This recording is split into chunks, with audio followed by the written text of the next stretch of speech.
Good morning.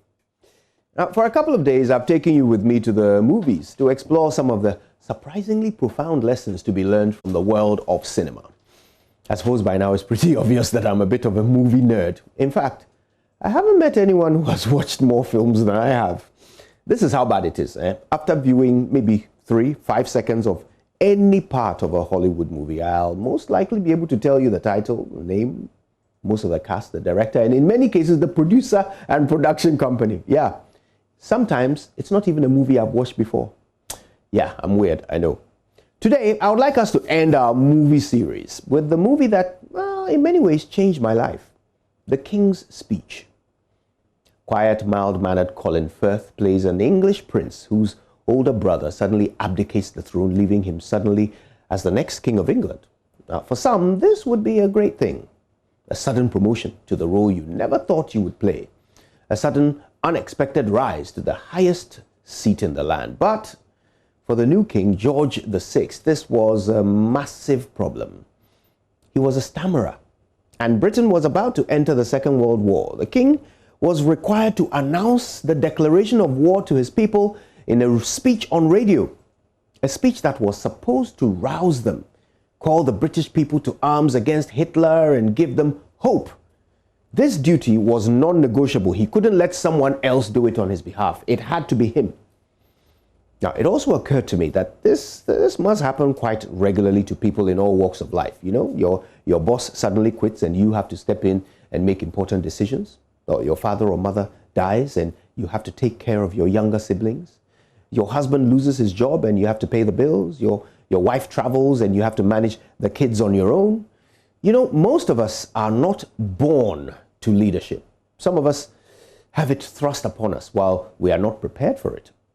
Regardless, we must rise to the task, and good old King George, faced with potential embarrassment before his entire kingdom and certain ridicule from the rest of the world, decided that he must find the ability from somewhere, anywhere, to perform his duty and deliver this crucial speech. Now, the movie is about how he manages to do this with the help of a speech therapist called Lionel Logue, played by a wonderful Australian actor named Jeffrey Rush. That's him on your right, on your screen. Now, through their unorthodox therapy sessions, they form a firm friendship, which helps the king triumph over this seemingly impossible obstacle of his speech impediment, to deliver a rousing, word-perfect speech, calling up proud British warriors to battle against Adolf Hitler's Nazis.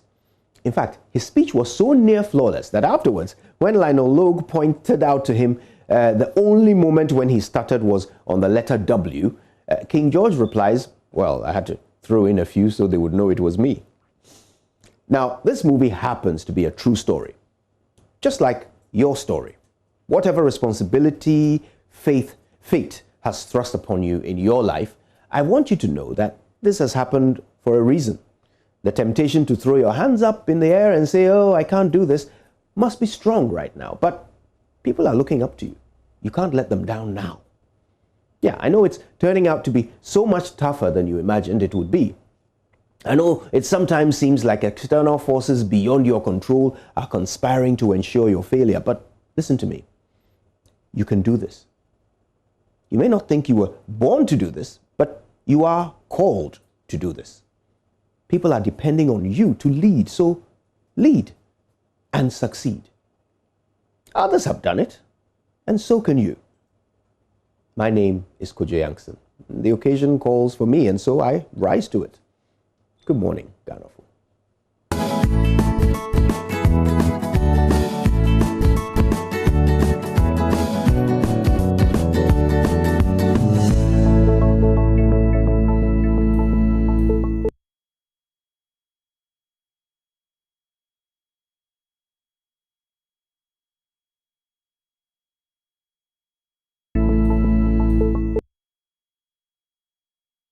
Hello, good morning and welcome to the AM News. I am Mapito Sibidi. Now, police in the Volta region have retrieved more rifles stolen by suspected secessionists who broke into the Mepe and the Aveyime police stations last month.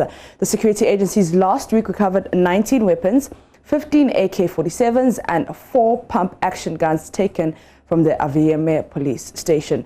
Speaking in an exclusive interview with my colleague Emefa Pau, Volta Regional Minister Dr. Archibald Lecha said more suspects have also been arrested, insisting that the security situation in the Volta region is under control. By the grace of God, with the support of the National and the Regional Security Council and the various district and municipal security councils and the agencies, other security agencies, we are very much on top of the issue. So the region is very calm, very peaceful now. And I want to use the opportunity to appeal to Ghanaians that Volta region is not on fire. Business is going on as usual. I want to appeal to people to feel free and come to the region to transact their business. So where are we now in terms of getting to the bottom of this matter? The last time we're here, it was a Volta Regional House of Chiefs meeting, which we will get into pretty much later. But where exactly are we? The last time we checked, we said we had arrested about more than 60 people. Then we spoke to you after. You mentioned that another 7 or so had been picked up. So in total, how many are we looking at? MFA, the arrests are taking place all over the region. I was briefed this morning, but I'm yet to meet the regional crime officer because arrests are made in Huawei, Bando, Apipe, and all over the region. And usually it is at the end of the day that we will get the numbers that were arrested over the weekend. And in order to make things easier for us, these people are all sent to a central place for interrogation and processing. So it's easy to get the figures. But I'll put the figure at more than 100 now because even as at yesterday, people were arrested around Adidome, where we were able to recover one of the AK-47s that were stolen from the Mepe police station. We found it in Adidome yesterday on a farm.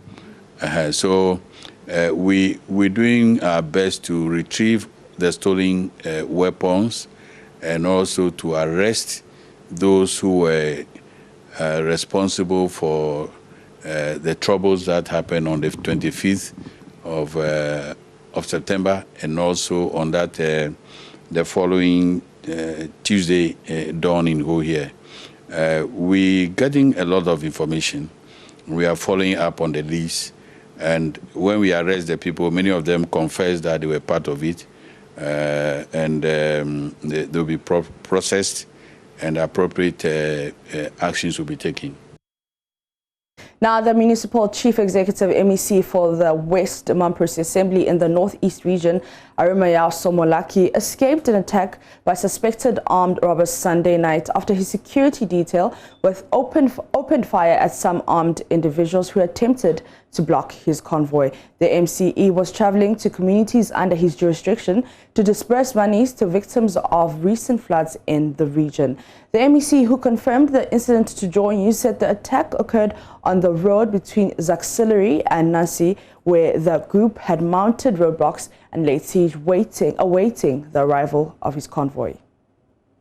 I was going around distributing the Vice President donation to the flood victims. Got to night. So quickly I called for the police patrol to escort me. Because going around with such monies, I realized there could be any danger. And moving from one community to one community, I knew we'll have the bad nuns there who may be informers. So I called for the police patrol who were at Zaxillary when they were armed between Zaxillary and the Nasia. They waited, they were not getting us. So 2 motorbikes were passing, they shot at one. And he was able to escape. He got to Zaxillary and told us that we should not move. So quickly, the police patrol moved in there, and then they chased them up. They could not get them. And they have to escort us back. Immediately, I also called in the military. Already, they were supposed to come and go around. So that since we are getting police elections, we know a lot of bad things are happening. And I'm going to assure my community, my municipality, that there will be peace. But since you came, the armed robbery situation really went down drastically. Yes. What is happening right now? Yeah, you know, there are 2 reasons I may be looking at. You know, the last time our police patrol, one of the patrol team had an accident, and then the vehicle went on completely smashed off. So we realized that maybe the patrol is a bit down now. So they are now relying on one police patrol vehicle. Away from that, the governing New Patriotic Party, NPP, says it has fulfilled its promise to improve education in the country. Communications Director of the party, Yao Baobeng Asomwa, told a news conference in Accra the NPP government has improved the conditions of service for teachers in the last 4 years and rolled out programs such as the teacher licensure exam that will ensure the professional development of teachers. We have also moved away from the former expensive and laborious face-to-face process, which was riddled with perceptions of corruption and victimization. Now, we are doing an aptitude test. The substantive progress in creating a system that is more efficient through the aptitude testing makes sure that teachers are fairly treated when it comes to promotion. Moreover, newly promoted teachers see a reflection of the adjustment of their salaries within 1 month of being promoted. That is a major success for teachers. Teachers who acquire postgraduate degrees in their field get promoted earlier than others. You are promoted within 2 years instead of 4 years. Not so long ago, under the poor, weak, and directionless leadership of candidate Mahama and his running mate, the economy was so bad that a 3-month pay policy was the order of the day. Hard-working, freshly recruited teachers were paid only 3 months' salary, denied their economic rights because of incompetent economic management. This barefaced policy injustice accumulated and formed part of what became known as the legacy arrears that the NPP government. The party has also described the NDC's promise of eliminating the double-track system as unrealistic, shameless, and desperate.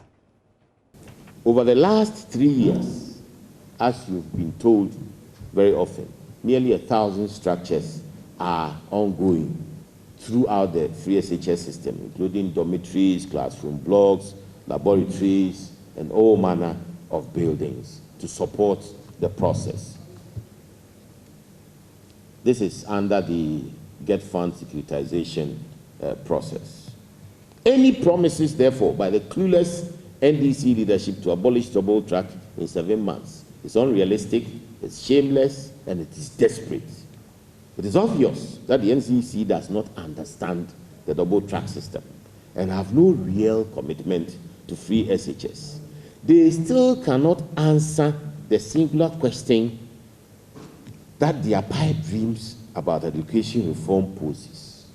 The question is, whose child stays at home? Meanwhile, a deputy coordinator at the Free SHS Secretariat, Nana Amatima Wache, says Vice President Baumia's claim that 80% of schools have been connected to Wi-Fi only means that the infrastructure for the purpose has been built. The contract was awarded earlier this year. The company that won the contract, Is the Internet, was supposed to connect all senior high schools, 721 of them, and then all colleges of education, all offices of the Ghana Education Service, and then all offices of the Ghana Library Authority. Just before I came here, the committee that was set up to assess the work of the company, SAT, they have connected over 800 centers. So the 800 centers comprise of all these organizations that I mentioned. They have brought us 330 SRAs signed and stamped to confirm that the hardware connection has been done. The head of CHAS that I spoke with may not see the Wi-Fi working because they need to connect the whole network before we go live. And so the hardware connections have been done. And so if you give me the name of the school, I will tell you if it's been done. And if it's been done, I could actually give you an SRE signed and stamped by the head of the school to confirm that indeed the connection has been done. Member of Parliament for Ashaiman Ernest Henry Nogbe has petitioned the Electoral Commission to publish the Provincial Voters Register on its website within the next 7 days. His request comes after he accused the EC of gross dishonesty over the omission of some 21,000 names from the register. In a letter addressed to the EC chairperson, Jean Mensa, Mr. Nogbe noted his request is in consonance with Constitutional Instrument 126, which will regulate the upcoming elections. He tells Joy News he will go to court if the EC does not comply. I'm just asking the Electoral Commission to publish the provisional register on their website as demanded by the CI 91. When you look at CI 91, Regulation 23.3, it emphasizes that the Electoral Commission, in addition to the exhibition of the register at the various police stations, they should as well publish the provisional register onto their website.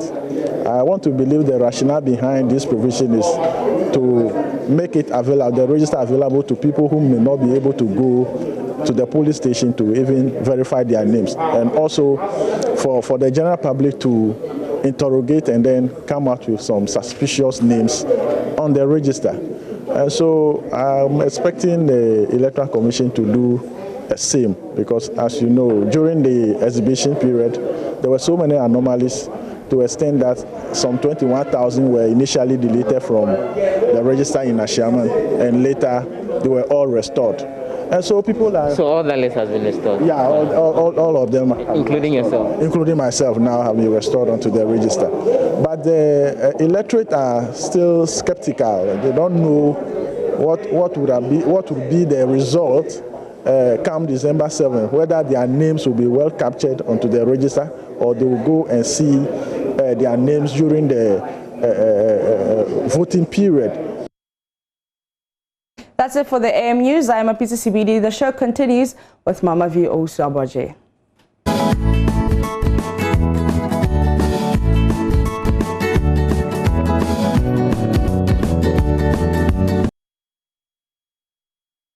Tuesday, 13th of October 2020, in the year of our Lord. Thank you for making it. This is the review segment of our show, where Joseph Akable joins me here in studio. Opoku Gakpo is on Zoom. Good morning. Morning. How are you? Great. It's good to see you. Yeah, you always. I hope you are in good shape, doing well. All is well with you. All is well. You know, I stayed away from the gym because of coronavirus. Oh, you didn't go to the gym? Yeah, for a couple of months. But okay, because yesterday you called, you told me you were going. What was the reason again? Do you remember? That I was going to the gym? Yeah, you gave me a reason. Oh, I think it's a good time to... I mean, you can't stay away. Oh, that's what you told me? No, but it helps me with the stress. No, I don't think I told you that. Stop. Stop tricking me. But let's say good morning to Joseph Opoku Gakpo if he's joined us. Okay, so he will join us in the bed. We're going to go through the papers. But Joseph, there's a court appearance today, isn't it? Yes, the Supreme Court, by God's grace, resumes from vacation today. I'm saying by God's grace because there are pending matters of national importance, including the Auditor General's accumulated leave, but that is not set for today. But there are various matters that will be heard in the course of the week. The court is sitting twice, today and on Thursday. Okay. And today, the matter that is, one of the cases that is dealing with relates to Assistant Central MP Kennedy Japan. Wait, it's interesting you say they're dealing with this matter today, but then when you talk about the... Auditor General's accumulated Auditor General. Yeah. It's not one of the cases slated for this It's not week. a pressing issue. Well, it depends. Or it doesn't mean that. It depends on how you choose to look at it. But I mean, I guess what I can tell you for a fact is that if you pick the two issues in terms of the ease with which the court will deal with it, obviously this one involving the Assistant Central MP is an issue that it's actually taking place in a lower court, and so the Supreme Court tends to want to deal with an aspect of it quickly so that it goes back for the case to continue. And so it's back at the Supreme Court today, and the matter before it is that Mr. Japan's lawyers are challenging the jurisdiction of Justice Wuntawuni to hear the case at the High Court. Their argument is that he's not a judge that the MP made those comments against, and so he cannot hear a matter to say that he has been, there has been a contempt of court when he's not the one he was talking about, and that they were talking about another judge, they've apologized. And so those are the issues that will be put in before the Supreme Court this morning. You recall he was on a 10-day excuse duty. That ended on Saturday And so that's how come, I mean, you saw him He spoke on the issue of the killing of. He was in Infantiman actually, he went MP. there. And so his excuse duty had elapsed. And it's good to know that he has recovered and he's in good health. Okay. But when is he expected back at the High Court? A date has not been fixed. And so once we go to the Supreme Court today and they are done, it means that the High Court would have to issue a hearing notice depending on how it goes. Because the Supreme Court could say that, okay, you don't have the jurisdiction to stop hearing the case. Or it could say that you can go ahead and hear the case. So it depends all on what will happen today. It's interesting. We would see how this one ends with the High Court. I like that shot from the interview you had with him. From my interview with him. I'm sure that's when he was talking about the houses. The houses there. How many houses? 100 and what? Charlie, more than 100. Yeah. Good investments. Okay, let's do the newspapers now. Start with the Finder. The Finder newspaper today. Front page, Akufo-Addo charges IGP to apprehend killers of MP at all costs. Now, this is one of the statements making, conversations. People are talking about this issue, considering the fact that we've had other killings in the past, many of them unresolved, even though in some of the cases, Joseph would give us the recall. There are some pending matters in courts, but what we are using is unresolved because we haven't seen anybody, that we've seen people being charged. Not anybody convicted. Exactly. So we can use the word unresolved, and some people are saying, okay, so what is particularly special about this one? Because remember, apart from the fact that this happened to an MP, this is something that happens to other ordinary citizens. We hear of robbery incidents where vehicles are stopped and the robbers do an entire operation that takes hours sometimes. So why is the president charging the IGP in particular because of this case? Well, we will be talking about all the related matters. There are some who have also said that the police, they don't even have the capacity. And that's why we have a lot of these cases unresolved. So how is this all going to turn out? We will deal with this matter strongly here on our show. Also on the front page, Dr. Bawumia depicts knowledge and conviction. That's according to Asante Mamponhene. Ayo. 10,933 injured in road traffic crashes. 1,828 perish in 9 months. This is an issue that we first broke here on our show. The traffic crash report for this quarter was shared. The paper is doing a proper breakdown of the crashes. No government official arrested in UK, over £26 million, according to Information Minister. And yesterday I listened to that audio as he spoke on Sky Power FM in Takrady, where he said all these things are being fabricated by the NDC. Ghana Armed Forces moves to bridge gender gaps. NEIP beneficiary gets 50,000 Ghana cedis after paying 10,000 Ghana cedis loan in full. And that's how it looks like. Front page of the Finder newspaper. I can't believe it. The Ghanaian Times now, it says it's fake news. No government official arrested in UK upon Nkrumah. And teacher licensure exams non-negotiable. It's to protect teaching profession. Education Minister. 1.2 million students benefiting from free senior high school policy. According to the Vice President, 2 die after clash between task force armed robbers. That is also on the front page of the Ghanaian Times. The back page has some more stories. The Ghana Integrated Aluminium Development Corporation inaugurates 4 committees responsible for responsible mining, and FDA to explore ways to improve services, also on the back page of the Ghanaian Times. On page 23, which is the last but one page, has the story about the Black Stars making amends. Yesterday you were doubting the coach, you were asking whether he has enough time to deliver. Yeah, I was just looking at the Mali 3-0, and I was asking Oreko Ampofo. Oreko said to me, and he will be here, we can do a playback if he denies it. He said, well, the Qatar, that's a very strong team that even Asian champions beats Japan or so. And that was what brought about the doubts. Yeah. So I don't know what worked for us yesterday. Oreko for your I'm not blaming anybody. I didn't predict, did I? Okay. Anyways, Ghana won by 5 goals to 1 Our captain, who the last time we were told was plucking coconut up in the skies, scored 2 goals. Oreko will bring us the details and all the highlights. No, but I guess the most important thing is, did we correct the things that CK Akono mentioned after our earlier game that we didn't get together? I mean, because I didn't watch the game. I watched the game. We did. We played very well. Did we play exceptionally well? Did we play as a team? We did. Okay, then we're doing something well. I mean, that's all we're looking for. Yeah. But kudos to the team and to CK Akono. Who said, so now we're not calling on CK Akono to be sacked. Yes. Now he maintains. That was just a friendly. Hello. I saw a tweet that if Ghana had lost, he would have been sacked before Partey wears the Arsenal jersey on the field. But I mean, thank God. Oh, how did he perform, by the way? He played very well. He set up one of the goals by Samuel Owusu. He lifted the ball up. I'm sure we'll see the highlights shortly when Oreko comes. It was a good performance. He played very well in the middle. And there's also this young guy who played at right back, Benson Annan. He also played very, very well. Okay. I mean, so it was a relatively improved performance. Nice. Did they do a dance? Was there another? Did they introduce anything now? No dancing. Dede is a serious captain. No dancing. Other captains are serious, but Dede doesn't dance. That's the context. I mean, just in case you are thinking about those. So Asamoah Gyan, he retired, eh? No, he came out of retirement and joined the team for the last AFCON. Then he has since said he's available to play for the Black Stars. But I mean, since CK took over, they've not okay. I thought he retired again.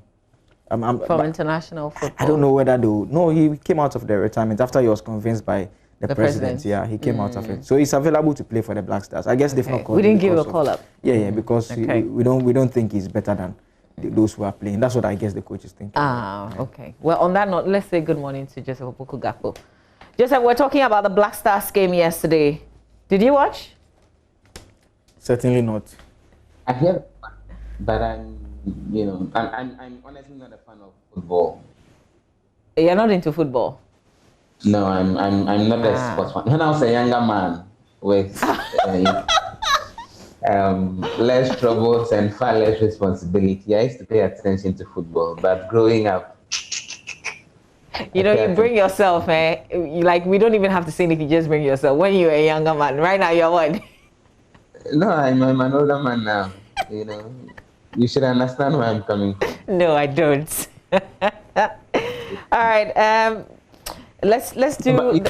But I'm just happy we recovered from the huge loss to the Malians and we managed to beat Qatar. I hope it's not because it was a weaker side, and I pray we bounce back as a team sometime soon.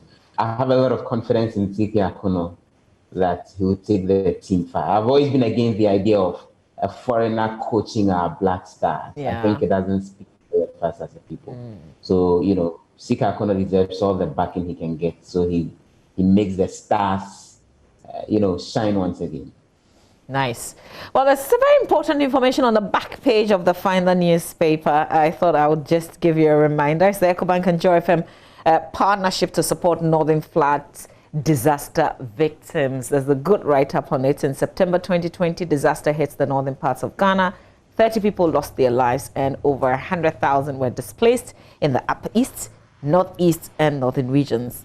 This followed weeks of torrential rains, coupled with the spillage of the Bagre Dam in Burkina Faso. Several communities along the White Volta were adversely impacted by the flood waters and their ensuing devastation. EcoBank, being a good corporate citizen and caring for lives as well as our environment, rose to the occasion, donating 50,000 Ghana cedis to support the Up to Us campaign launched by Joy FM in support of the flood victims. And so we thank our partners, Joy FM, the entire multimedia group, and the larger EcoBank family, made up of customers, employees, shareholders, and the good people of Ghana for supporting this initiative. So they're asking that you can visit, leave a comment, and like their social media posts. So the Up to Us campaign supported by EcoBank. That's on the back page. Let's do the Daily Graphic front page. Police pick up 6 over ammunition seizure at Tema Ports. Government commits 3 million Ghana cedis to Library Endowment Fund. By the banner headline, Bui landowners near compensation, $10 million approved for payments. Comes with a picture of Mr. Fred Owari, The CEO, Bui Power Authority. Security agencies urged to ensure peace is also another story in the paper today. If you look at the center spread, is the president speaker consoling murdered MP's family in pictures in the center spread of the paper, as well as this other story. Make public oil funded projects lists. ASEP urges government. The Africa Center for Energy Policy has called on the government to always make public the list of all projects earmarked to benefit from oil funds ahead of their implementation. That's the energy policy think tank said would make it possible for civil society organizations and the public to monitor and report challenges confronting the projects for early correction, even as they were being implemented. And a lot of us will support this call. This is something that should even be standard. There's another story that I just lost, but I'm still looking for it in the Daily Graphic as Joseph Opoku Gakpo looks at the Daily Guide, and I'll share it with you once I find it. It's a very important story in the graphic today. To the front page of the Daily Guide, this is Joseph Akable, not Opoku Gakpo.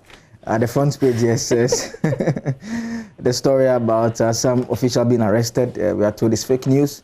Presidential aspirants to no fate also on the front page, and CRI wants early youth potential development.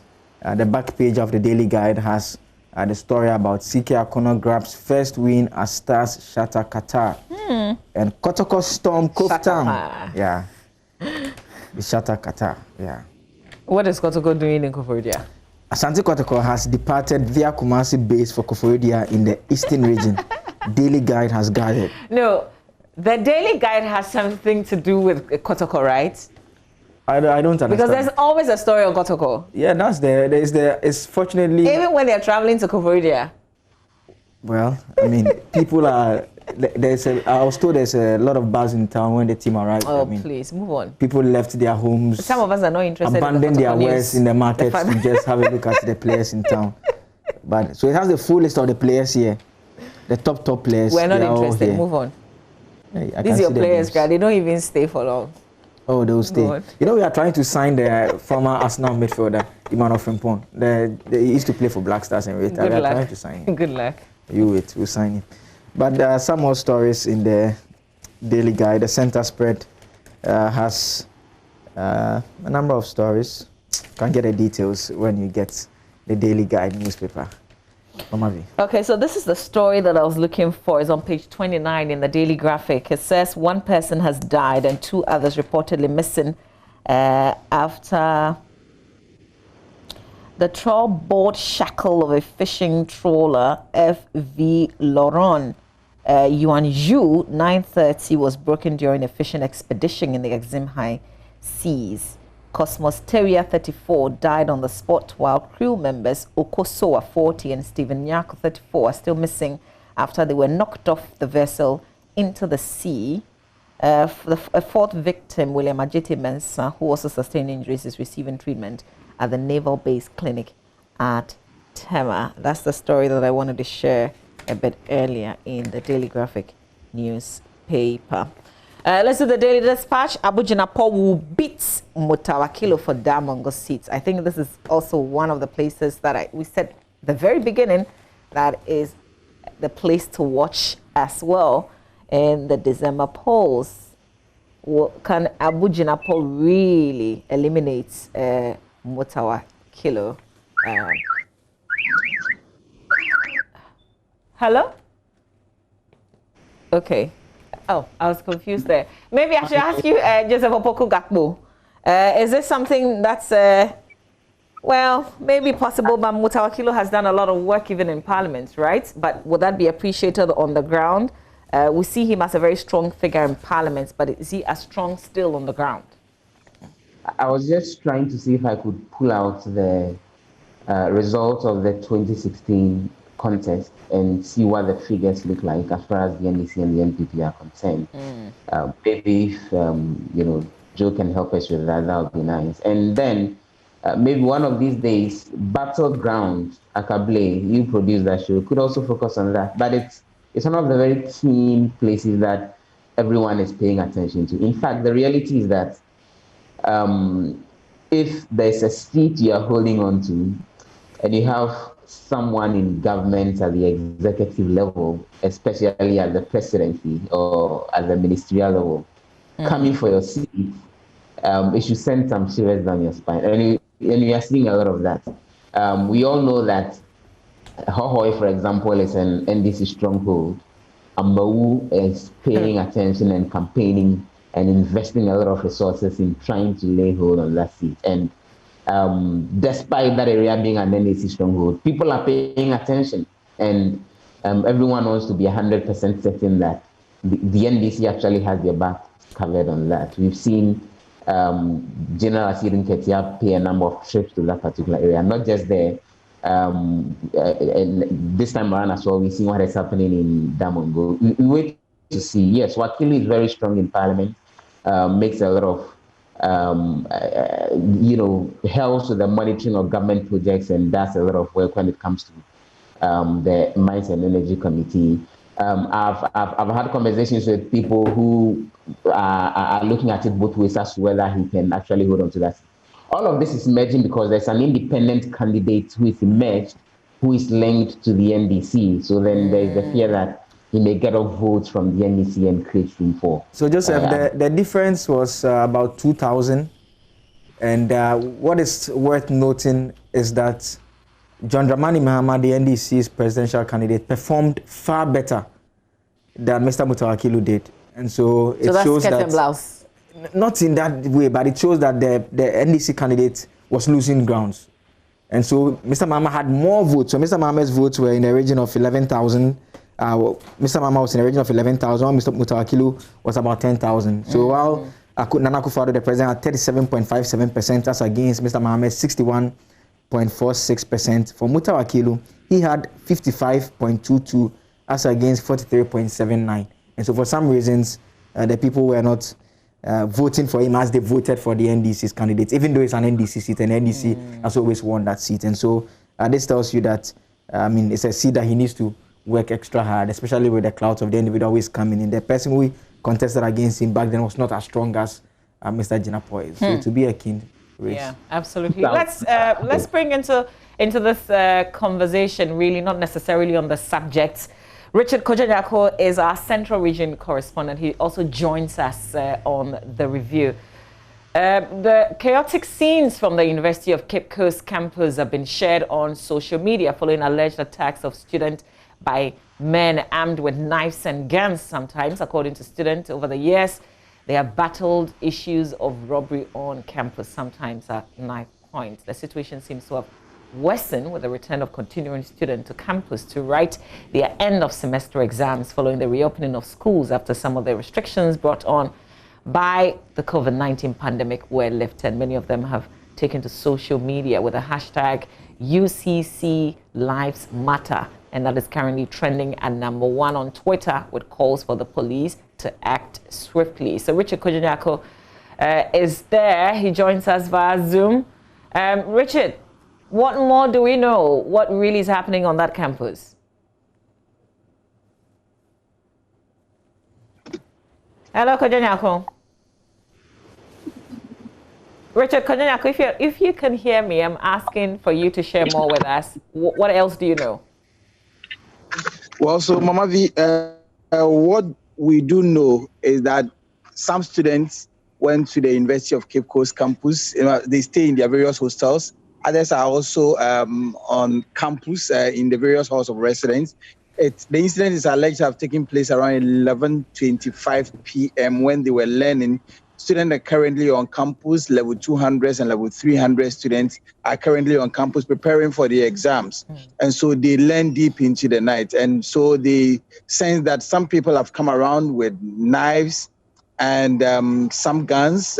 These are all, being alleged by...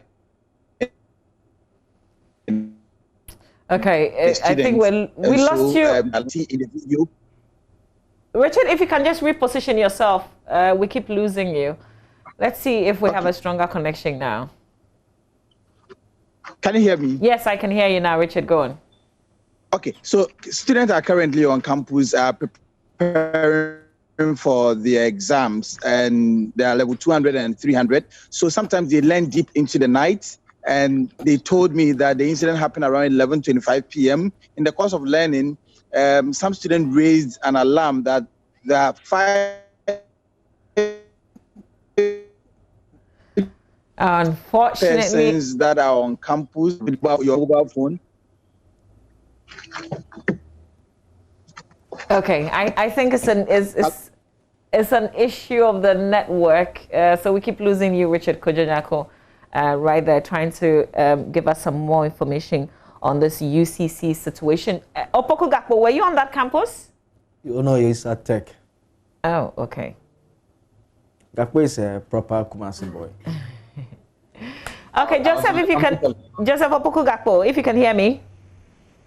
Yes, I can hear you, Mama. Okay, so let's wrap up on this this conversation. You can also touch on the security issues on the UCC campus.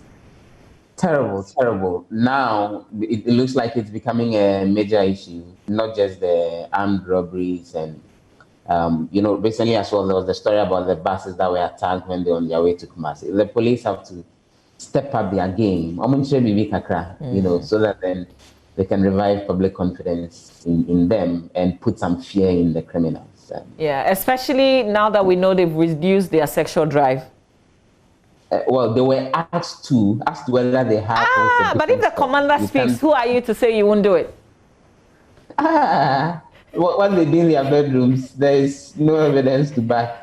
Well, I tasked Akable to monitor that. So, what can you report?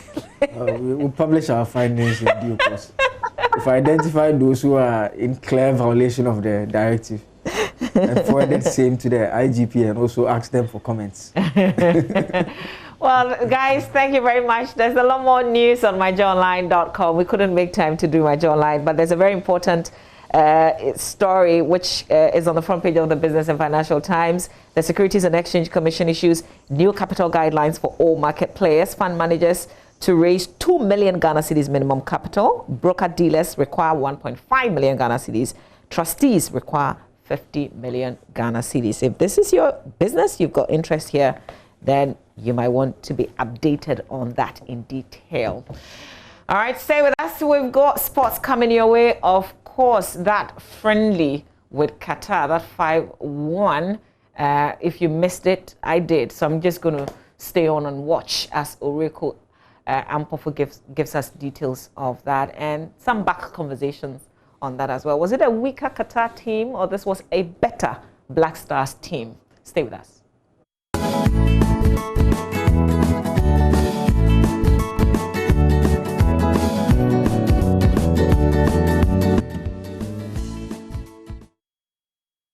Welcome to AM Talk. We start with our big conversation today. Now, the killing of Echo Kwanzaa Hayford, MP from Fansiman constituency, quotes, is a big blow to me. And this is why I have made it known to the IGP that if nothing is done about this particular matter, what will happen on quotes. Words of President Akufo-Addo as he visited the home of the late MP. He noted that the unfortunate occurrence is a test case for IGP James Opong Bueno. But is what the president asking for a bit too much, considering there are so many unresolved cases, incidents that happened under the watch of the police service? Remember the killing of investigative journalist Ahmed Swale. Also, there is the Member of Parliament, former JB Dankwa Edu Fenech Otrit's death too, also unresolved. Of course, the very recent one involving the Legon law professor. Now, let's bring you back a report filed by our Central Region correspondent, Richard Kojonyako, and then we'll speak to former CID boss DCOP Bright Odro on this matter. Today, the home of the slain MP has received two important visitors. First, the President of the Republic. The President was here to commiserate with the family. Here was the wife of the late MP, the children, and then the mother of the MP. President Akufo-Addo has been assuring the family that everything is going to be done to ensure that justice is served. He's particularly tasked the IGP to ensure that the perpetrators are brought to book at all costs. He says he had a lot of plans for this late member of parliament, and he was planning of elevating him. We do not know whether he was going to elevate him to the position of a deputy minister or a minister or any other position, but that is what the president has been saying.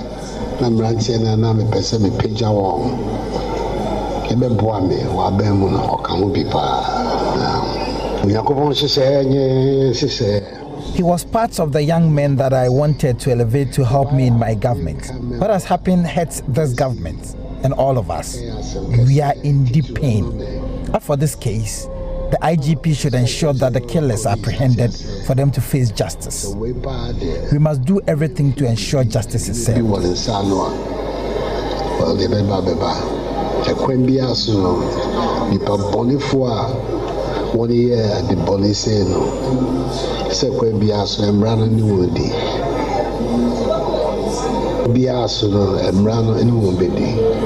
A short while ago, the Speaker of Parliament led a delegation from Parliament to the home of the late MP. The Speaker has been saying that Parliament has summoned the Minister of Interior to come and assure the entire nation that the security of the country is intact, and they are going to do everything possible to protect the general public. Parliament, a business Minister of Interior,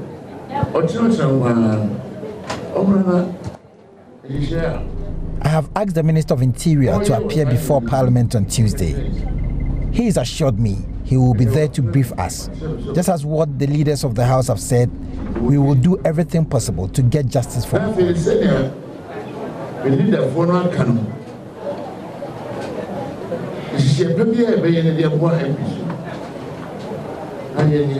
Minority Leader Haruna Idrisu has been saying that Parliament will soon be courting the support of the general public for the security of the nation to be worked on. He says that it is not out of place for them to seek the support of the general public, for them to provide some protection for members of Parliament.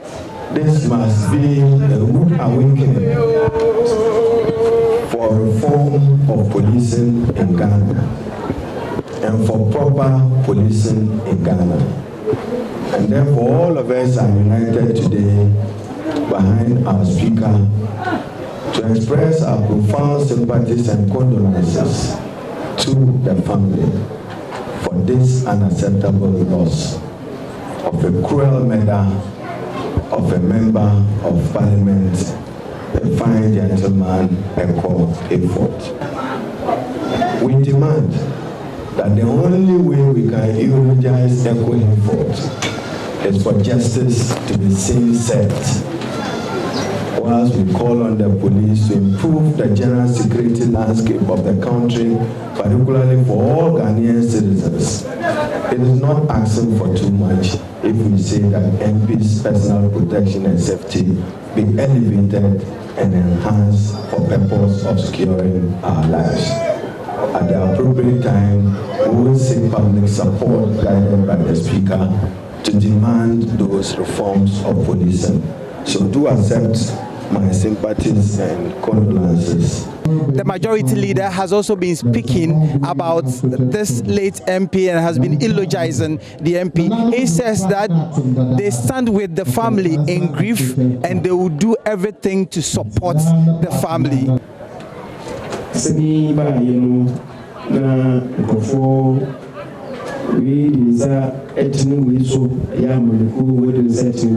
Since this matter broke, there have been suspicions coupled with accusations and counter-accusations. What I will plead is that we should leave it to the police. When we do that, they disturb the investigative processes. Let's remain calm and support the process.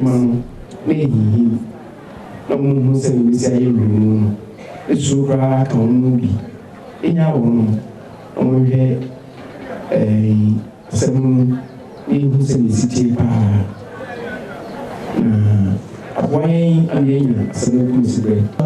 From the home of the slain MP, my name is Richard Kwejenyako for Joy News.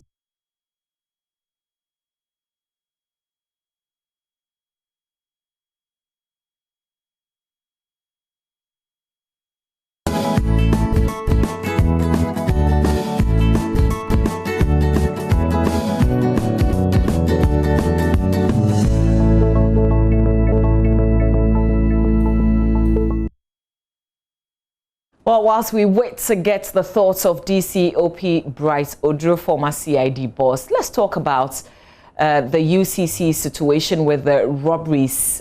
Richard Kwejenyako joined us a bit earlier, but there were breaks in his connection. We've got a stable connection to him now for him to give us the updates. Richard Kwejenyako, good morning to you again. Earlier, you were telling us about the UCC situation, students complaining about attacks. But that may not really be the case as you've discovered. Richard Kwejenyako, if you can hear me. Yes, I can hear you, Mama V. Okay, great. Bring us up to speed with what you know on this matter. Well, so Mama V, it is alleged that yesterday, Monday, around 11:25 p.m., some students who were on campus studying at that time were attacked, and some mobile phones, their laptops and other personal effects were also seized by these robbers. They indicate that these people numbered about 5 wielding guns and machetes and attacking students from one lecture room to the other. But I have been speaking with the university PRO. I spoke with him a short while ago, and he's indicated that indeed it may not be true.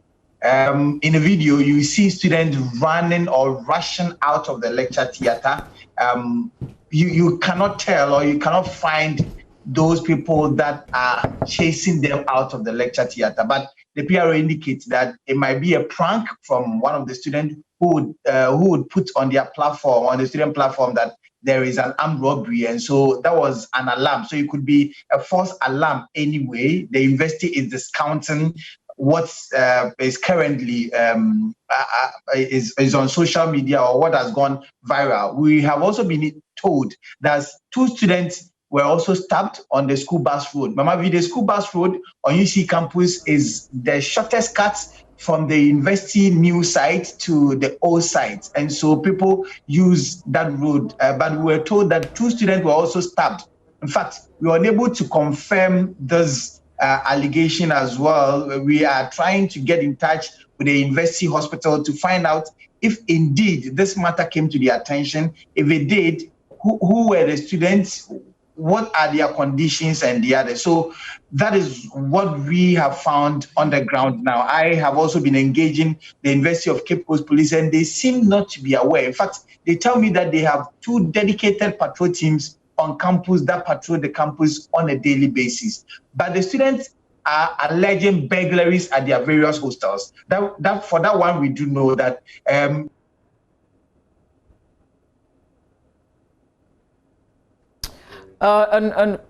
Unfortunately, we've lost the sound. The students that on campus and they stay in their private hostels, sometimes they are burgled, but it is not within the university context where security is being provided for the students. So, Mama, that is what we do know on the ground. Okay, Richard, we're trying to get that video so we can share with our viewers. But how about the hashtag that's also been trending, UCC Lives Matter, and people are sharing various experiences? Are all these narrations something that the PRO thinks is being made up? Something that students just decided to make up? Well, so he's not ruling some of these things out, but he indicates that a lot of these things might have happened in their various private hostels and not the university's halls of residence or the university's hostels, because when they came back from their break, they were told that the university had accommodation for all the students that the level 200 and the 300. Currently, these are the batch of students that are currently on campus. And so if something happens in the hostel of a university student, the university security might not be able to know. And UCC is surrounded by some communities, about 6 communities around the University of Cape Coast, and these hostels are situated in these communities. And so the university PRO is unable to confirm that indeed some of these things have happened. I've also heard incident of robbery, rape, and the others, but he says that, well, these matters might or may have happened in the private hostels and not the university halls. Very interesting, because there was a chat that was shared. This was a daughter sharing details of this incident with a father. Father worried and decided to let the media in on what is apparently happening on the UCC campus. But it's also interesting to know that there are no records of what is being shared largely out there by parents. But Richard, stay with me. Let's check out the hashtag UCC Lives Matter and what some students have been saying on the incident, and some videos. This is what we shared with you a while ago. Richard, the video that we're showing on the screen, this is what the PRO specifically speaks to and says this might be a hoax? Yes, exactly. The PRO said that this might be a hoax because in the said video, you see only students rushing out, and you do not know the people that are assailing or that are chasing these students out with the guns and machetes as described by the students. It could be that the student might have raised a false alarm at the lecture theater, and when that happens, coming from the background that a certain member of parliament for Infantiman was robbed and killed, the students will ordinarily be afraid for their lives, and they would be running helter-skelter for their lives. And so that is really what. A short while ago, I also engaged the Central Regional Police PRO, and he indicated the same thing the University PRO has been saying, that it might be a hoax, it might be a false alarm that might have been raised by a student, but they have not really ruled out entirely that students have not been attacked in their hostels. And if they were attacked in their hostels, they might be some private hostels that these students are living in, and that not the university main hostels or halls of residence that they have provided for the students. Okay, and Richard, I want to read some of the messages accompanying the videos shared. So this one says, for instance, we didn't sign up for this. We deserve better. Hashtag UCC Lives Matter. This one says, live in UCC, Lord have mercy and protect the students. Hashtag save UCC, UCC Lives Matter, UCC at risk. This one says, armed robbers attacked UCC student, 1 fear dead. UCC Lives Matter, still on the same subject with similar videos. This one says, this is what's happening. Students are being robbed at gunpoint, girls are being raped, and boys are being butchered, yet we hear nothing about this anywhere. UCC Lives Matter. So Richard, just tell us, has anybody made an official report to the police in terms of having been raped, for instance, or having lost anything, whether there are residents on campus or in any of these private hostels? Well, in times past, these things were happening, and so it led the police administration. The university engaged the police administration, and they set up a whole district police command on the campuses of the university. So it takes care of that particular part, the UCC and other adjoining communities. And so if things happen on campus, that is where the reports are made. But from the last checks I did relating to this present situation, the university has no records, the police has no records that indeed an incident of robbery where people are holding guns and then they are chasing students, they do not have records of that. But they might have records of people living in the community.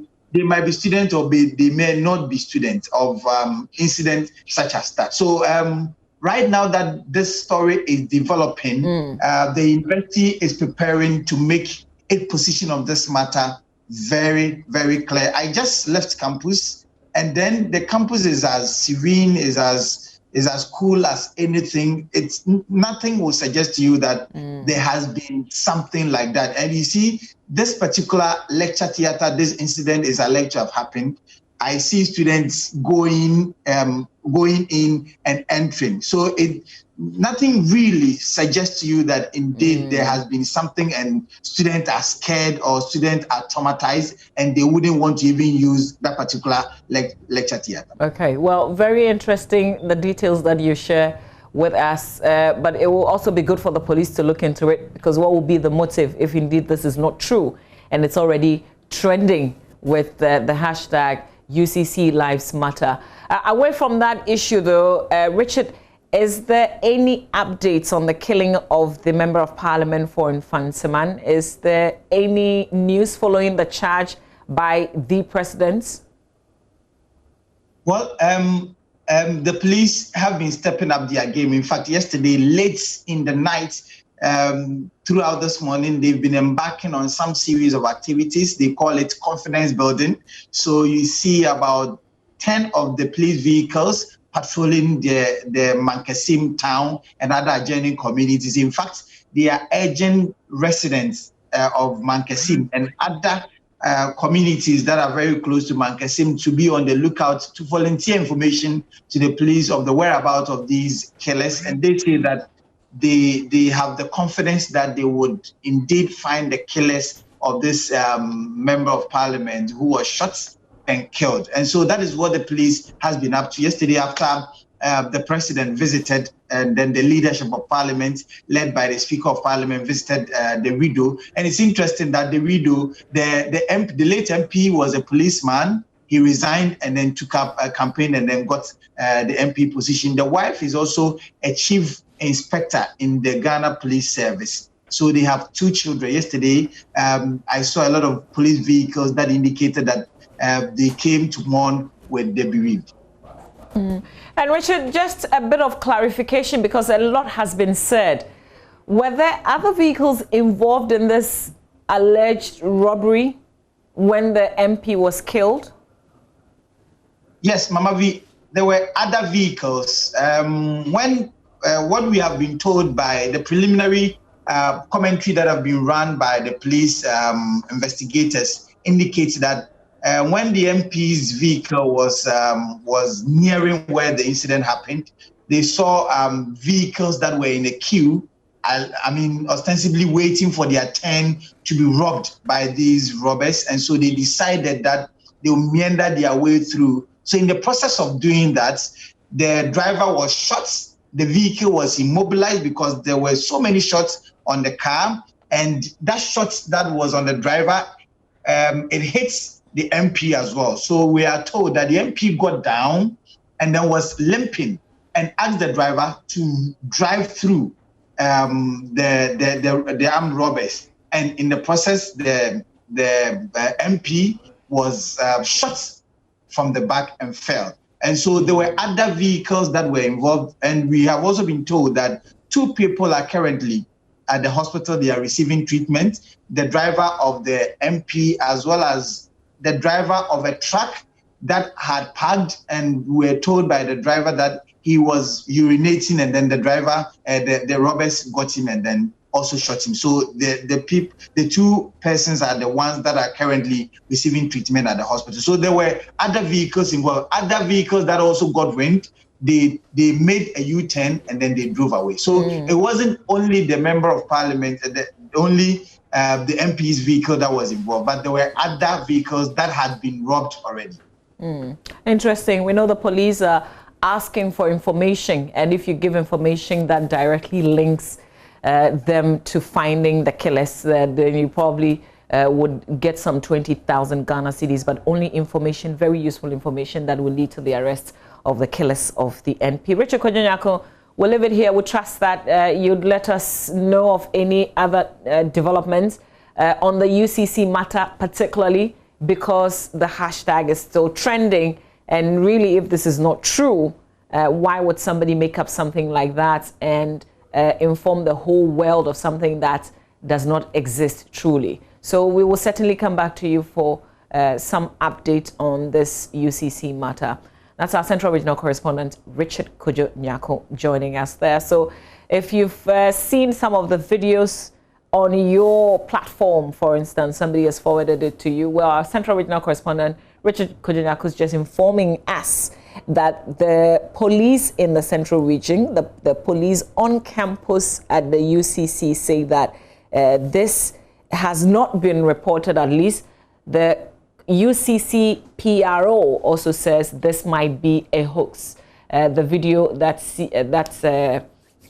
has students rushing out of a particular hall and moving away, apparently in fear of an attack that may not necessarily be true. But we'll be sharing new information that we have on this. Stay with us. You're watching the AM Show.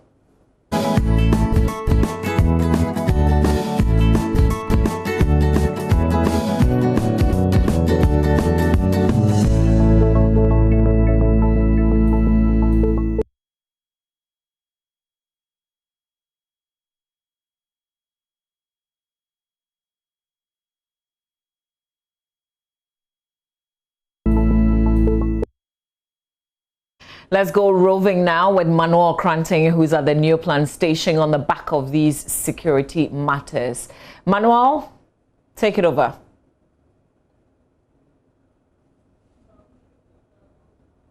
Hello, Manuel.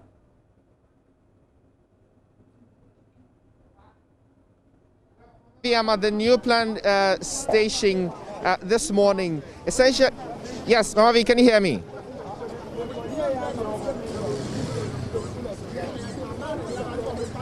Mamavi, can you hear me? If you can hear me, I'm at the Neoplan lorry station here in Accra.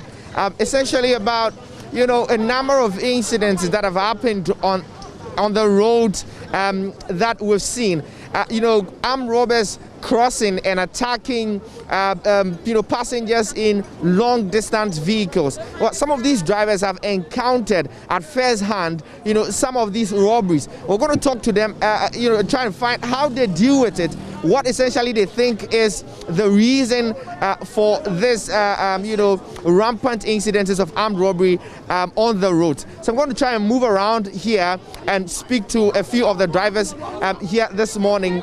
Some of them getting ready to get on the road, others already setting off. But people come here and they are hopeful to get to their destination, but there's really no assurances. Well, this is one of the drivers here. Boss, good morning. Fine morning. Me patrol, who drive a cabin? Me drive a Sprinter. Okay, who coins? We will do Obuasi to Accra, Kumasi to Obuasi. Okay, Kumasi to Obuasi. But now saying, who say a lot of friends saying armed robberies. Our coin, so where will be that? Me and Bobby, the armed robbery, me sure be that. Now this is a coin. The TN say a crop bia no me timi do mo pay bomb pen wo kro no so a mo timi ko twa dua kube no mo de agu kwan nim enti hours as a driver ni fa ko duro bi Obuasi kwan no timi delay ama Robert kra so baba ko mo benya ache free so bedu on e ho ne nye wo be slow down ne ache ano ka ho bi ana zizi aro ufiri Obuasi na wo ba wo be duru wi ni ba o driver no she no space na se person nya to achi no nche bia police phone timi chi o driver ni jina say adenti no nche bi ntino watch for allowances bla Sunday no meba no omo yem the same omo taking be 1 hour sabeli aho ba ho na menti ase saban na this amna na bad ya me dey minim. Okay, but a bit longer meba. So he's just been telling me about the fact that he's personally not experienced this robbery, but what he knows is that some of the towns, just because of the level of speed that drivers move on the roads, the townships decide to put bumpers, sometimes coconut trees and others on the road just to slow them down. But this now gives a way for the robbers to then hide behind them and attack them. So no catch me, but more call road no so now. More join them because you don't know say obetumi I could do and I won't do. Road no so na na me dey. Since you do nyum la police fund wo mo kwan so bebele. But still na robin fund me dey e ba kwan so. Ba kwan so no mo ba na dey ba ko e high and say bi ono waka so dey bibia chiwa o driver no kwachara nyina. And I'm saying as a drivers bebele na go school ntin yesuro. No mo dem lense so mo dey di. Okay. Great. So you're hearing him. Let me move around and then let me bring a few more. But obetumi about. Great. As someone can say, I'm robbing. Say I think quite a while ago no. I'm my police for obetumi but now say VIP buses the police for to meet name then you call. VIP in there any ho by Sprinter line there. You need bisa. VIP the police tinam edwo eko ekona so by sprinter there ye mpani fon shares am ready I miss out say barrier or kwan so police barrier be bro kwan so ya radio say ye shia hanum say anope ya kasa ya sa antoato yi police barrier na wo ho no manka Kaswa to Mankesim. But baby, I no pressure or hormono. Mankesim to Tetin Quanta or hormono, you better do hormono, bury about but about 10:30 work on her. Woman has out Janoko Defi. Now you're Bush Road was only a problem. Okay, it's also police for no a free one so. Almost free one so about 10:30 to 11. I'll no money and cry bury about Cope. Okay, about 10:30 to 11. I'll do no money one more. Now street light any coin so. Pacho be no one more. A Bush Road. A coin be no. Mankasim to Tete Junction. I acquire or Muguswa Moya bet. Or Mujaswa who say about Google Kota was so. Now sad than the potrus. Tambia don't be a quano so no quano so muyo yentimi. So he's telling me about the sort of visibility on the road. He mentioned that particularly on the Mankesim stretch, there's not there are no street lights there. It mentions also that when police men, or if you like the police actually mount barriers after 10:30 p.m. the barriers are taken away. Well, we are not able to confirm that, but this is an account that I'm getting from one of the drivers. But boss, also you're driving in. I'm driving in. Cheme, or say a street light in the corner so. Maybe all driving on. A Bush Road, there is no street light. Yeah, I'm quite and 3 days. Yawada. And a yako, I dare better Friday and become me drew and as I was in a fan by naming him Yamoye. Me cross ya cow dimachi. I know from so my robono. I asked them to try Omuku, friends, a crone or Central Region, friend minister, Omukun, MP, Omukuno. And now, Uche man about Uche man as I see and to a moment or we free a cop and Mankesima. Police for work on so about 15. But when I do come bet me a boy as I can no. Obi any better about Cope. A bob 9 o'clock the copa, Obedru on, not Siberian crown on me. No mini ho. Tamaya Brapa. So he tells me that he fortunately just passed the particular spot where he had the Infantiman MP, the honorable, the late Infantiman MP called Quanta Hayford, where he was robbed and gunned down. He just passed that spot, and then a robbery happened. And he's telling me that there's not any visibility there. The road looks very dejected and untarred. So many bushes around the road, enveloping the road and essentially exposing them to some of these robberies. So all your driving is then over person can be your road so.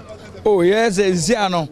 One prince now my one there. Fine, we do our own team communicate. And in the Ababuan say I know crab bear and ambassador. Bet me a friend say police car petroleum cabia, a bit my petros or quanoso.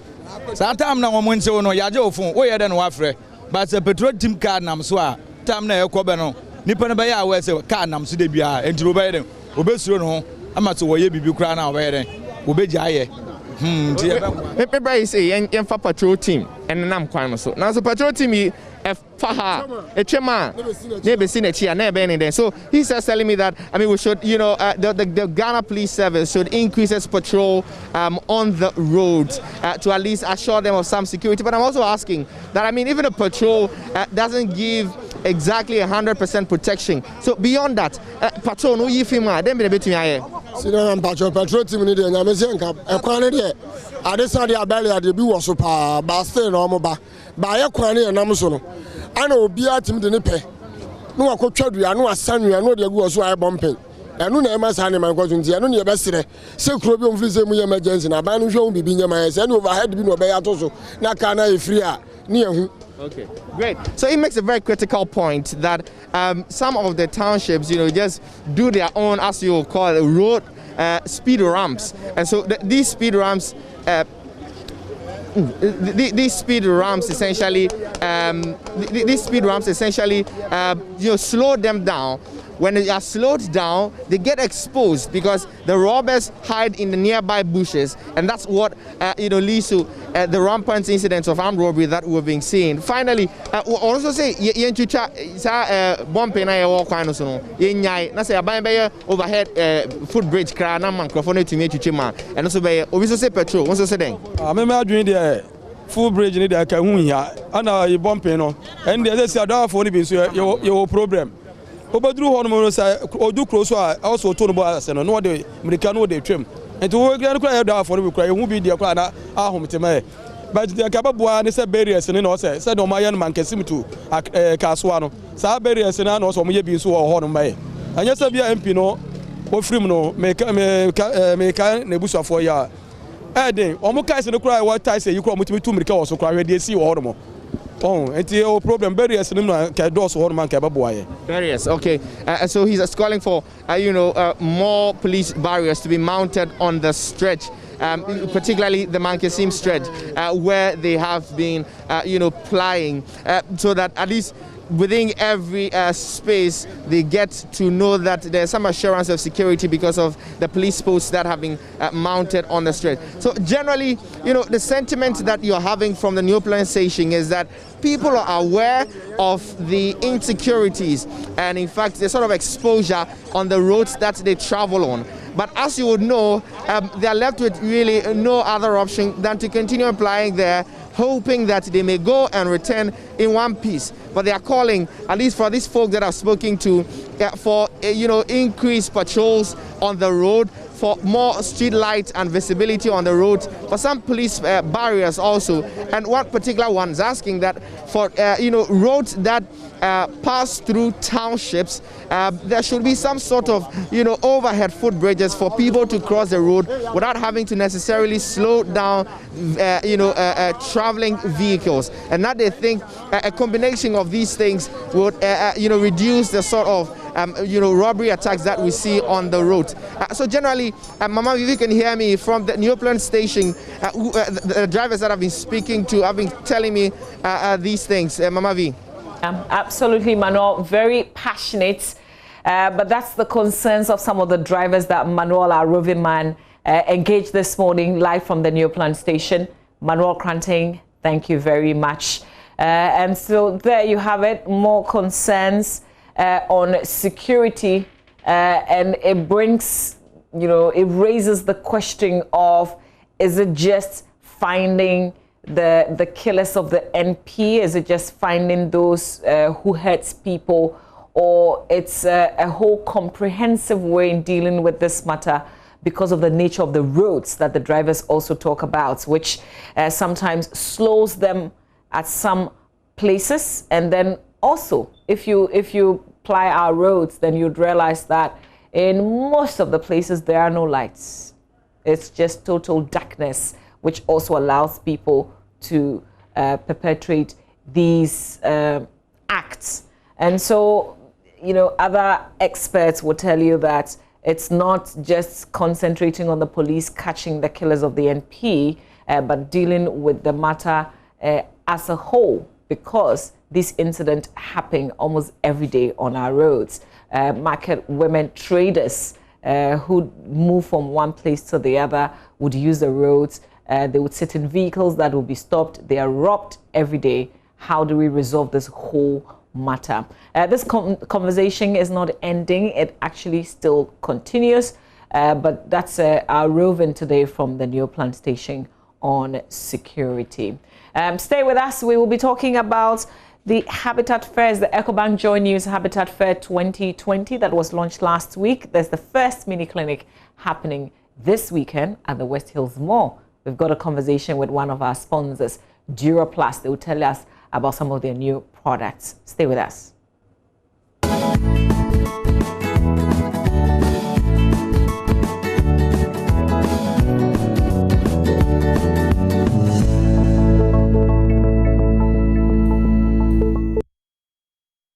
Now, Joy News, in partnership with EcoBank, the Pan-African Bank, presents the Joy News, the Habitat Fair 2020, and we've got our first mini clinic happening from the 17th to the 18th, so 17th and 18th of October, just this month at the West Hills Mall from 8 a.m.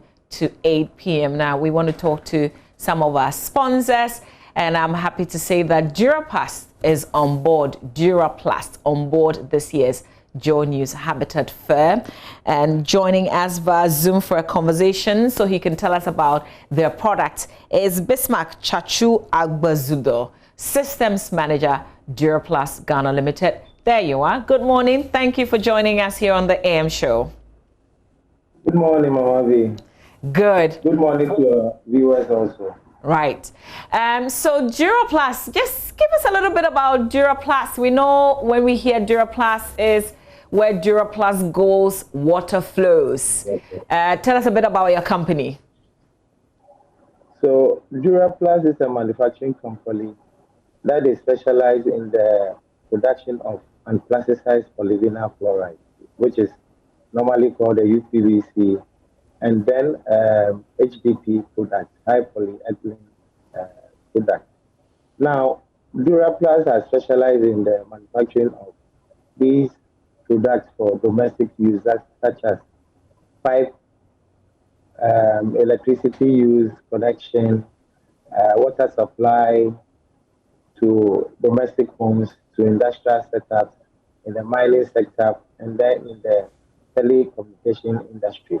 So basically, Duraplast over the years have realized and then done research to understand our customers, and then been able to introduce innovative ways to, expand our scope of production, to add other products such as rotational molded products, which currently is produced with a water tank for water storage, and then CD wash, which is a very new product to combat the COVID-19 pandemic.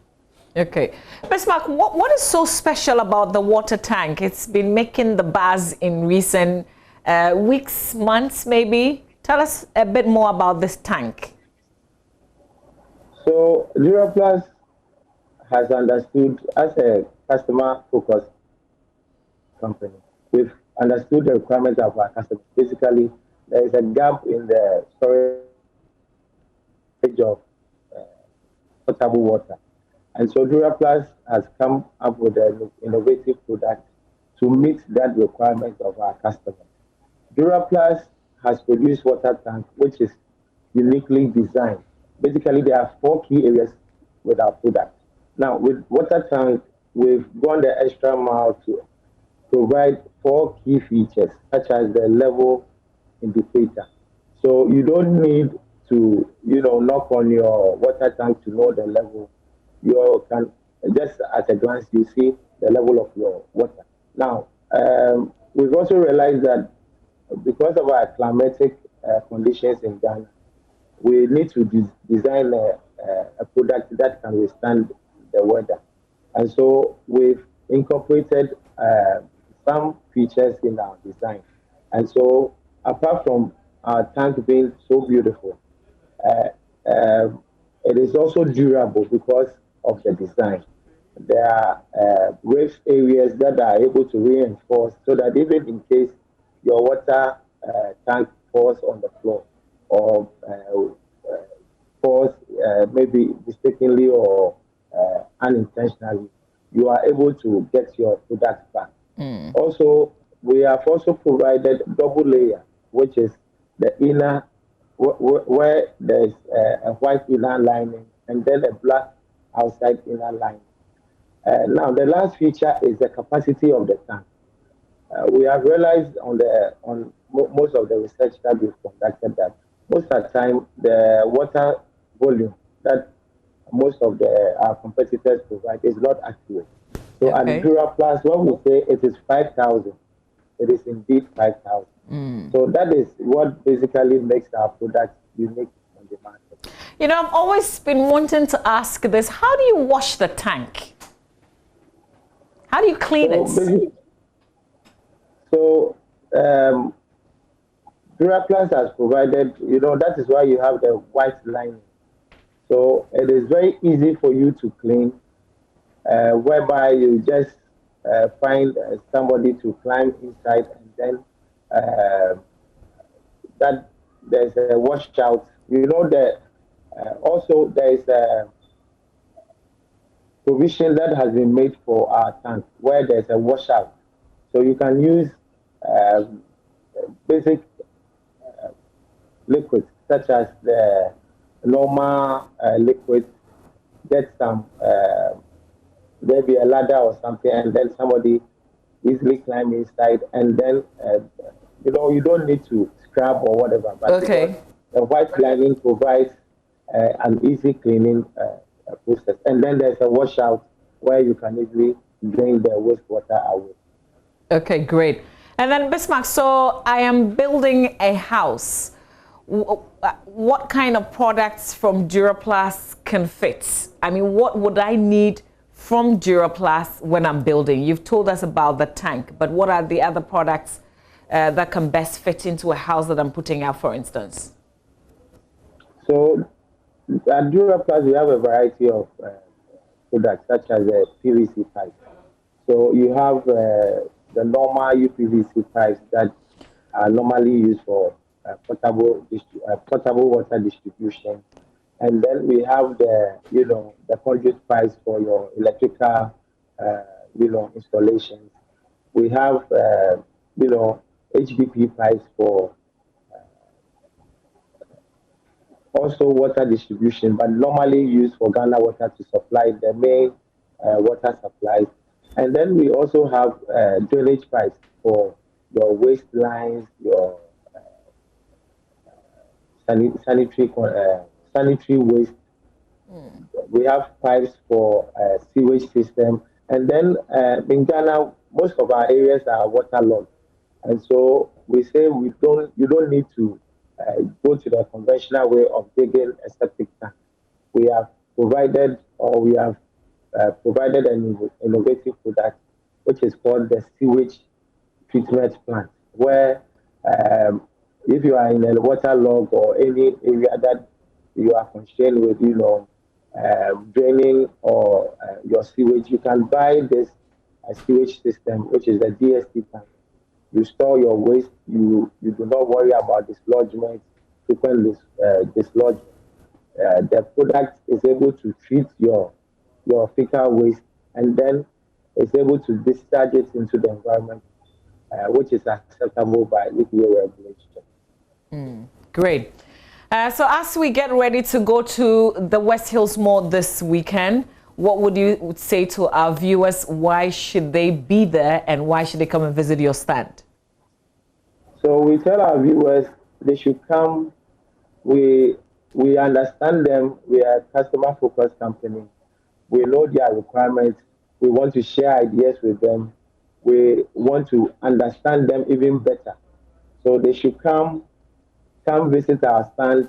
There is a lot of variety of product that is available. Currently, we are plagued with this coronavirus pandemic. We provided a new innovation, which is an improved version of our Veronica bucket. We have the CD wash, which is clean Duraplast wash station. And so basically, that is an improvement of the Veronica bucket. It is rust-free. It has enough storage capacity where you can store water and then easily wash your hands. You can easily also dispose of the wastewater without, frequently opening or throwing water away. Okay. But there is a variety of options that are available. So they should come visit our stand. We are ready to talk to them. We interact with them and then help them decide on on their beautiful homes that they plan to do. Okay, great. But would we see you display this new innovation that you talk about? Very much, very much. And Mama, we will be pleased to provide, hand washing stations for, your visitors also when they come. Oh, great. We thank you, even ahead of the first clinic. But give us, where are you in the other parts of the country? Where are your offices? Are there phone numbers to reach you? A website so our viewers can also visit? So Duraplast is located in the North Industrial Area on the Dadiban Road.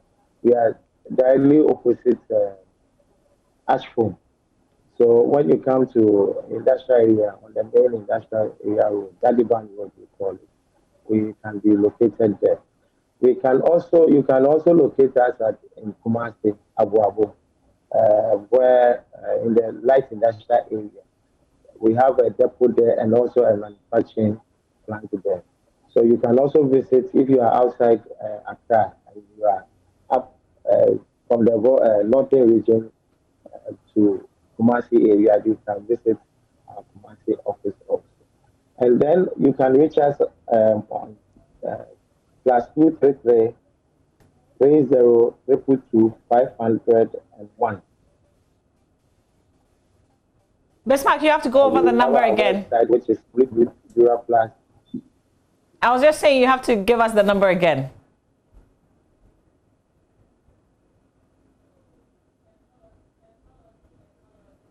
Okay, unfortunately, it looks like we've been disconnected just slightly.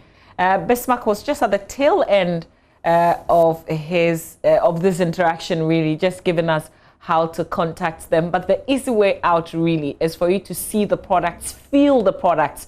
And that is when you come to the West Hills Mall, 17th, 18th, just this weekend for the mini clinic. So you can have a feel of the Duraplast products, the new improved version that Bismarck was talking about before you even order. So you can see the plastics that they talk about in first hand before you get them to bring it to your home. Kindly visit us at the West Hills Mall. The fair is open. This is actually a clinic from 8 a.m. to 8 p.m. And the reason we do this is because usually you'd have to travel to go to these places to see our sponsors and our exhibitors, but we're bringing all of them one platform, and they have very good deals on occasions like these as well. So kindly take advantage. We're not in normal times. These are times that really every pesewa that you can make, you want to. So come and take advantage of the good deals that will be happening at the West Hills Mall, 1718, the first clinic, Joy News Habitat Fair, and this is in partnership with EcoBank, the Pan-African Bank. Tomorrow, God willing, we have another conversation with one of our sponsors, and you will love their products as well. If you've been thinking about owning a home, and that's everybody's thinking really, but usually we don't have that bulk cash to deposit. They've made it really, really easy. All you have to do is to just pretend that you're paying your monthly rents. Your monthly rents, after a certain period, your house will be put up. You can move into it, continue paying your rent till after the years that you decided, agreed that you'll be paying for. And that's between 15 years, I think, and 25 years. And guess what? The home is yours. So you're not paying any bulk cash of 50,000 Ghana cedis or 100,000 Ghana cedis, for instance, or 30% down payment. You're not doing anything like that. You're just paying your regular monthly rent. And then after a certain period, you can move into your house, continue paying, and then the house is yours. You're a house owner. So the innovation this year is amazing. Join us again tomorrow when we have our Habitat Fair conversation for that one on the land and owning your home. Right now, though, let's turn attention to Voters' Voice. And our Voters' Voice today is from Ashaman.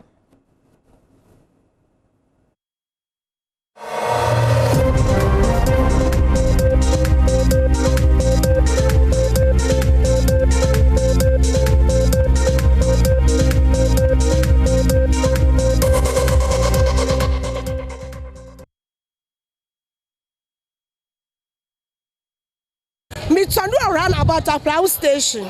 I'm a better honey, you be a better shedder. Yet I am tongue. On the pioneer quine, ever for our station hall. We be fabric tintin soup, better session our bread. To comfort to me in Baho. And to me, paddy, I can be paying the same or be from Subra. Yes, the same. Yes, the same. Yes, the same. Maba, Minye. Me to adi wa shama market. First year to adi omutoma ye pa. utumi ko fan tosi ba asa na de be ti de ana de be san de obeto de obenya na so se aye nto ade we ko oba onye hwe maye obeka se oba obeba be ye bibi maye na so oba onye hwe maye de ade si ye o ye ti o sa na ye da iti de we na ya ba na ye tu no iti mi de fimi nko ade aka ye sisem na ye hu ya oba no so de obeba be ye ma no so ba na wa nye hwe a no so ye be yi nu ti ye sisem afi we ye sisem mi vote o mi vote ba fi we mi vote pa me sisem mi vote ba fi we ma ye mi bibia mi be vote me sisem ama for nana yes sisem ya ko ye ni ma na ye ko ye ti sa ba na ye tu ni ye pese vegina one real ye ko ye ni ma some na ma kan ye na kwalo ye pe fufu ye pe dada ye ko ye nim yento ade so ma ska so bla krom ye yento ade bank na ya tutum no ye mpe bia bank bia na obia nya adwuma afa ko bank na ni sika anya ni sika ntina nado sa aduna ofa ni de won twam na yento aba no fine ye ma ni ba fofo ye so ye beto ama no wa bia bank ni na mai yes some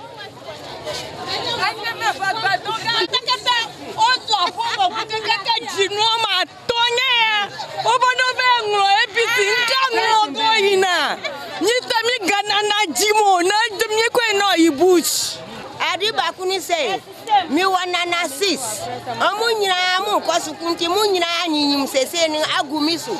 Enti nana dia, me dia me mpe. Omu kwasukwa mu trafie sa amu anyinyim. Enti me bre wo we na ma bre sa. Enti nana dia no way. Me sesam wa apampa no mpese make it tabio. Debia mi kwachi ma wi ansu eto menina mu awi ebo a menina mu nti me pede obeba beboa me na me house nti me sesam ana boa ya pa wa ma ye nyanso free ya ma ko school free obi antuma nana o muntuma nana former for nana na eko nana kufu ado na eko muntuma no muntuma papa muntuma I am muntuma nana na eko baumia na eko why na empa de pa ye pe MP before nyina ye ni papa uhi abrabore din ye fita for ebre okada ye aduma kura enko ye oboa obe free so no for more oboa for more to do more nana na eko yes same nana for more but pese obia vote ma papa no in fact ni oye no every adwini into aseso ye ma ako school free obia mo vote ma no for more nana na kufa enu na ebeto ama school free water wa dey ama free light free enu na ebeto ama no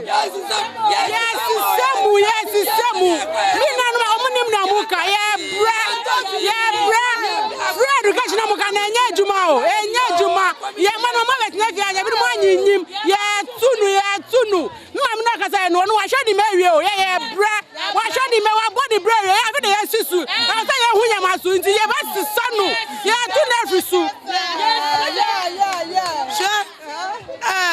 your mama was no first no yes enye ekura no enda ekufu adoba ye no wa say ama ye kura ya brabo nya ye besa enti ye sisu de ye besusu a mami fo no mo kasa mo sisem ne de o ma ya brewa wie ye no afere ye wo ye ma abekọ school enya free education na abno be say ya aju ye tiaga ema ye ma enti ye sisem office ma ye ho to ye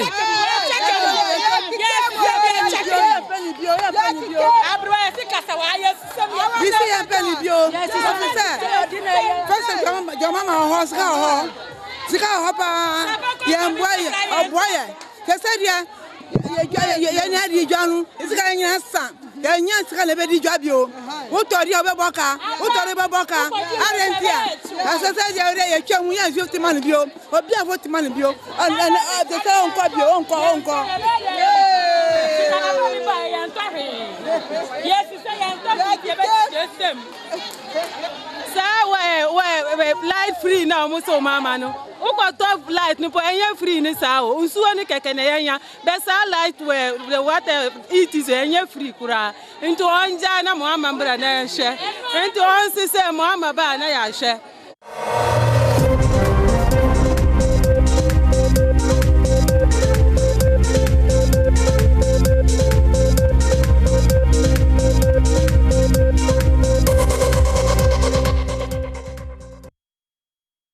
And that's the beauty of the voter's voice. Interesting when we take the microphone to the people. But you see the way they were sharing their views, different views, right one after each other in a very beautiful way. That's how we want you to continue the arguments and the debates wherever you are in a very decent way. Let everybody have their say. After all, we're entitled to votes. It's your vote and it's your voice. And that's Voters' Voice today. Join us again on Thursday here on the AM Show. Voices today from the Ashaman markets. We've got show business with Caddy coming up here on the AM Show. Please stay with us.